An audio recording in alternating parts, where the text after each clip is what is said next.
Coming up on Around San Diego, new warnings after more visitors get dangerously close to sea lions at La Jolla Cove.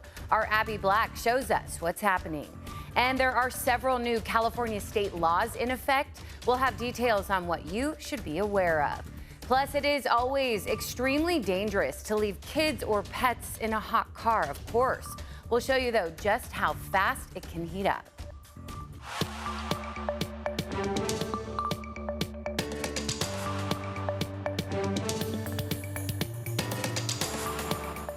Hi there, and thank you so much for joining us as we take you around San Diego. I'm CBS 8's Jenny Day. I'll get you caught up on a week's worth of news and look ahead in less than 30 minutes. We do begin with a warning from city officials after visitors are once again getting dangerously close to sea lions at La Jolla Cove. It is pupping season for those sea lions, and that makes them more vulnerable and more aggressive. This week, CBS 8's Abby Black saw for herself how many visitors have really no sense of any boundaries. We're down in La Jolla Cove, and you can see this crowd of people right here. They're just inches away from mama sea lions and their pups, which is too close. The city says that they're encouraging people to stay back, but advocates say there's not enough warning down here on the cove to protect the sea lions. There's a calmness about the waves crashing in Point La Jolla, but chaos down in La Jolla Cove. Please move away, this animal is coming through. You can see pups who are only a few weeks old trying to feed from their mom at the bottom of the steps, right where swimmers and visitors are legally able to share the space with the protected mammals. We should be a bus length away, but these people, there's no visual clues, there's no signage on the beach, so people are left to make their own decisions. We went with Carol Toy down to the cove. She's with the Sierra Club Steel Society of San Diego, and you can see that she is visibly upset. It's very hard for us to watch this. Even tourists agree that there should be more than just signs on the stairway to the cove. Signage, I feel like it's okay, but there could be more. We saw city park rangers above Point La Jolla, where families are seen safely watching pupping season behind the fence, gate, and seawall where there's posted signs to stay back. We have signs. We have staff here on a daily basis that help educate. After recent encounters, the park ranger chief called a news conference today to talk about sea lion safety in La Jolla.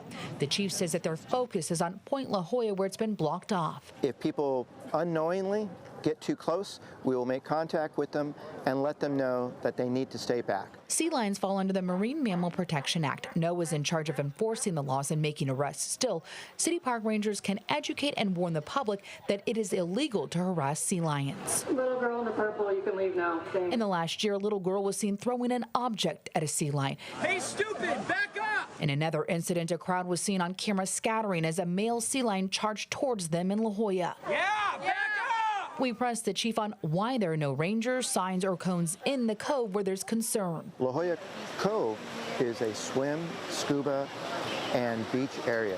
So it's about balanced access. Sea lion advocates say that it's not enjoyable for the sea lions and more needs to be done. It's not enough. It's not acceptable to leave the situation as it is. In La Jolla, Abby Black, CBS 8. As always, Abby, thanks. Well, Governor Gavin Newsom has decided to scrap his plans to place an anti-crime measure on the November ballot. It would have competed with another measure already qualified for the ballot. This is all part of an effort to reform Prop 47, passed by California voters 10 years ago. Critics blame Prop 47 for an increase in crime with fewer consequences. Don't commit crime, or you'll pay. Right now, the precedent is it's free for all. Do what you want. Yeah, in a statement, Governor Newsom said that while he had the votes necessary to pass his competing ballot measure, they would be unable to meet the ballot deadline. Now, as we continue to work for you, know that there are several new laws that went into effect at the start of this month. That includes laws affecting gun owners in California. So now, gun owners will have to pay an additional 11% excise tax on firearms and ammunition.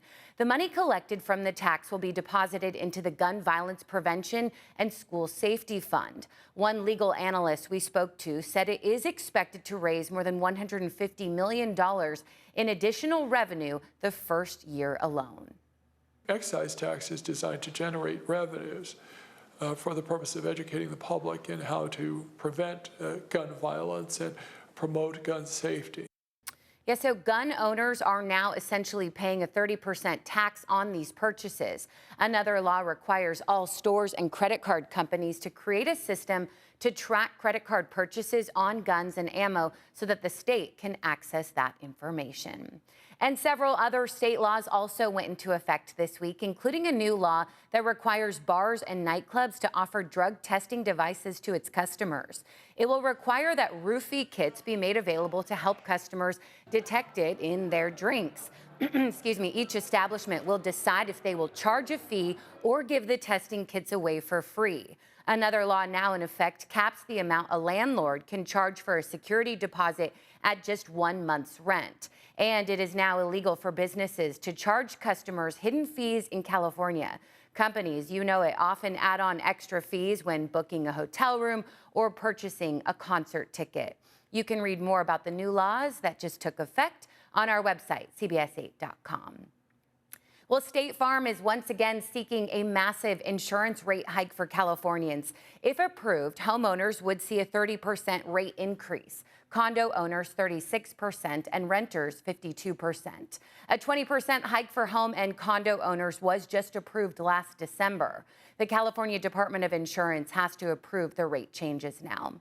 Now, State Farm says the rate hikes are driven by increased costs and risks, but the insurance commissioner says the filings raise what he calls serious questions about State Farm's financial condition. The agency will investigate. Well, water rates are more expensive in the city of San Diego. They did increase 5.2% this week. They will increase another 8.75% in January. And this all comes after a 5% increase last December. Officials say this will help the city continue to upgrade core infrastructure by replacing aging pipelines. It will also fund the Pure Water project, which will turn wastewater into tap water. Well, credit card delinquency rates are going up faster in Chula Vista than any other city in the country. According to a new report by Wallet Hub, Chula Vista's credit card delinquency rate rose 85% in 2023. An editor of the report also tells us that people living in Chula Vista added the 6th most credit card debt over the past year and are also carrying the 2nd highest overall balance. Well, right now, county leaders are looking at Lemon Grove as a possible site for dozens of sleeping cabins to house those experiencing homelessness. This proposal for 60 sleeping cabins in Lemon Grove comes after a similar proposal was shot down in Spring Valley. Residents had concerns over its proximity to schools, homes, and parks. But homeless advocates are hopeful this proposal will get the green light. $18.5 million in funding that was available for the now rejected Spring Valley project would have to be reallocated for this new one if it is approved. Well, an Oak Park neighborhood has been complaining about a water leak under a street for years. Here at CBS 8, we are always working for you and often get results. So neighbors living on Timothy Drive submitted reports on the city's Get It Done app over concerns about this water that's being wasted. The city marked the roads and put up no parking signs a month ago, but nothing happened after that. That's when CBS 8 reached out. Crews responded and did work into the night, but neighbors tell us they are still concerned for their safety. Every time we come down the street in our car, I tell my kids too, be careful, slow down, look for sinkholes because it's gonna go anytime. And that's terrible to have that fear. Yeah, the city tells us a leak was identified and repaired, but the road repair is just a temporary patch. Well, a South Bay plastic surgeon is now pleading guilty to involuntary manslaughter after a patient of his died during surgery. It's part of a plea deal in which Carlos Chacon also agreed to a 3-year prison term and a lifetime ban of his California medical license. Chacon was charged with murder and was set to go to trial next week. The charge stems from an operation in 2018 when Megan Espinoza went into cardiac arrest during breast implant surgery. Documents say Chacon waited 3 hours to call 911. Espinoza's family filed a wrongful death and medical malpractice suit. And a settlement has been reached in the in-custody jail death of Elisa Serna.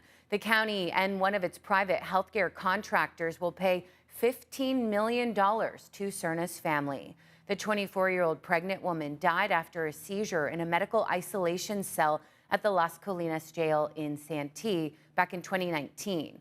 Court documents show staff knew she was suffering from alcohol withdrawal, but did not treat her symptoms. A jail nurse and doctor were charged, but not convicted.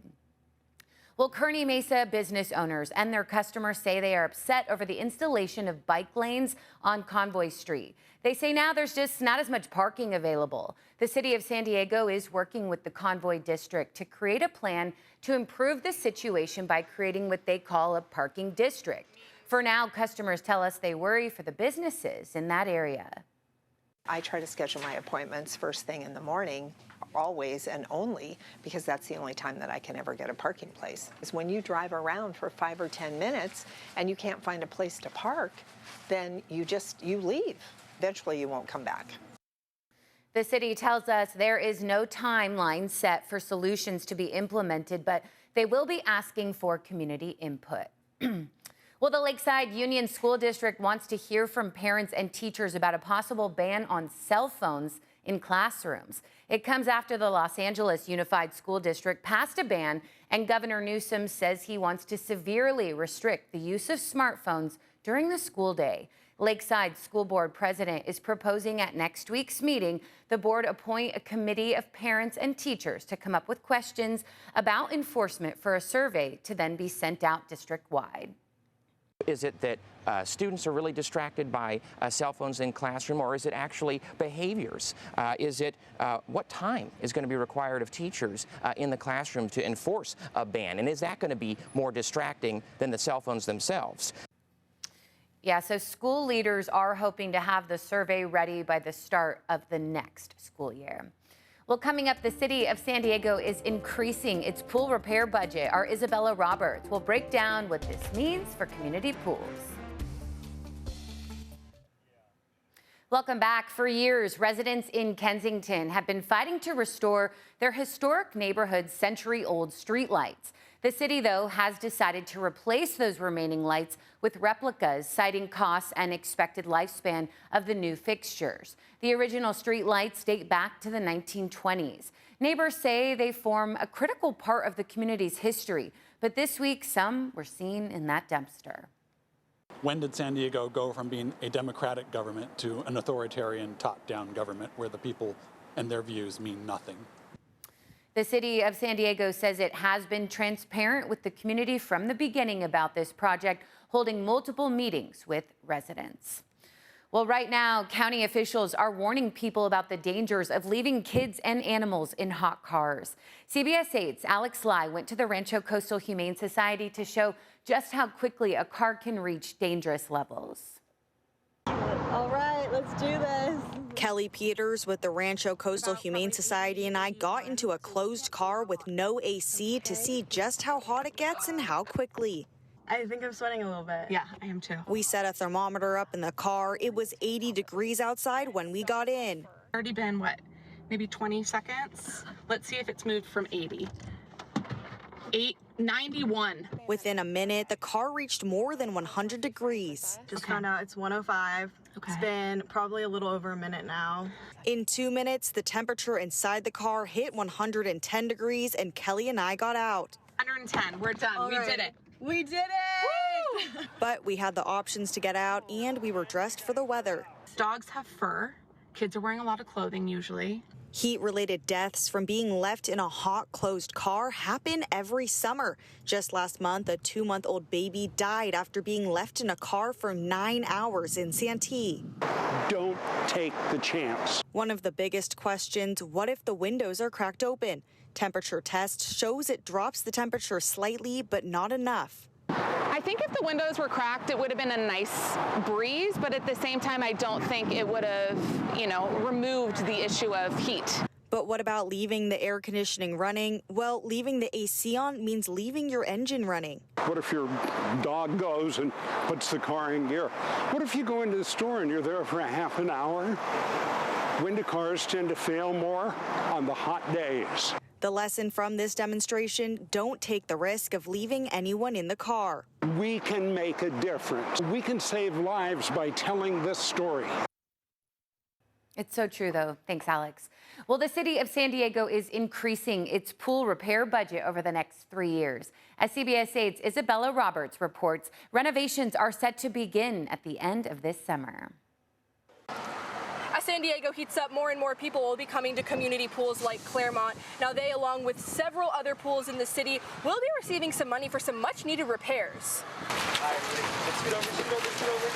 Over the next 3 years, the city of San Diego's budget for pool repairs will grow from $3 million to $12 million. That whatever they're going to utilize the money for, I think it'll be beneficial to everyone. Chanel Thomas signed her kids up for swim lessons at Kearny Mesa's community pool, where $1.2 million is going to be spent on repairs. It's amazing that the city is prioritizing that. It allows kids that do not have the opportunities to have a swimming pool to be able to come here and utilize the swimming pool here in their communities. The first 2 pools to be renovated will be Claremont, where the budget will be $1.2 million, and the Martin Luther King Jr. pool in Encanto with a budget of $750,000. The work at the 2 pools will be partly funded by a state grant that's separate from the budget increase. Both are expected to start improvements after the summer season. 5 pools are getting more than $1 million from the deal. $1.2 million for the Claremont pool, $1.5 million for the Carmel Mountain pool, $1.3 million for the Swanson pool in University City, $1.3 million for the Kearny Mesa pool, and $1.5 million for the Tierra Santa pool. The Vista Terrace pool in San Isidro will be getting $750,000 as well. The city tells me that following the pools in Claremont and Encanto, repairs will be addressed on a case-by-case basis as the funds become available when the pools are closed for the season. Thomas hopes that these repairs allow for patrons to enjoy a dip in the pool. I hope that more families come and utilize this opportunity with this grant that they will receive so that all kids can learn how to swim. In San Diego, Isabella Roberts, CBS 8. Yeah, sounds nice right about now. Still ahead, Amazon made a special delivery to Feeding San Diego this week. We'll give you a closer look next. Well, Amazon is making a delivery to help end hunger here in San Diego. The e-commerce giant is donating $25,000 to Feeding San Diego. That's enough to help provide 50,000 meals. Amazon also brought in a minivan stocked with food donations provided by local Amazon employees. Feeding San Diego says that it couldn't come at a better time as the need for food is higher during these summer months when children are out of school. This type of donation, both the food as well as the financial, allows us to better execute our summer food service program. Additionally, more than 1 million pounds of food has been transported by Amazon to Feeding San Diego at no cost, helping the nonprofit save on freight costs. Now, before we go, Fiesta Island has just been named the best dog park in the United States. I'd say so myself. It was recognized by USA Today for its sprawling dog park that offers natural landscape and great views. USA Today says Fiesta Island's 90-acre off-leash dog park really creates the perfect environment for your dog to play in the sand or swim in the calm bay. Be mindful, though, those dangerous foxtails can be a problem. Fiesta Island was the only California dog park named in the top 10. Well, that will do it for us. Thank you, as always, for your time, and thanks for staying informed. For CBS 8, I'm Jenny Day. Take good care.